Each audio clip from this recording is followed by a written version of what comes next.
પ્રધાનમંત્રી મોદી ભાવનગરના પ્રવાસે આવવાના છે ત્યારે ભાવનગર બાદ તેઓ લોથલની પણ વિઝિટ કરશે। લોથલમાં આકાર પામતા મેરીટાઈમ મ્યુઝિયમની તેઓ મુલાકાત લેશે।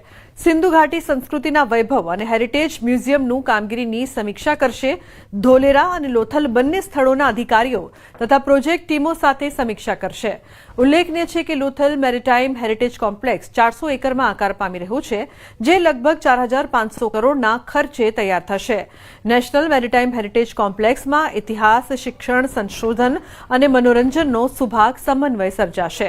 હેરિટેજ કોમ્પ્લેક્સના કારણે હજારો લોકો માટે રોજગારીની તકો ઉપલબ્ધ થશે। આ હેરિટેજ કોમ્પ્લેક્સ લોકો માટે એક પ્રવાસન સ્થળ ઉપરાંત અભ્યાસ માટેનું કેન્દ્ર બનશે। નેશનલ મેરીટાઈમ હેરિટેજ કોમ્પ્લેક્સમાં વિશ્વનું સૌથી ઊંચું લાઇટ હાઉસ મ્યુઝિયમ પણ તૈયાર થશે। લાઈવ આપણને એ વખતનો સમય, એ વખતની પબ્લિકનો ડ્રેસ, તે વખતના ખોરાક, તે વખતનું ચલણ, આ બધું જ આ મ્યુઝિયમમાં જોવા મળશે।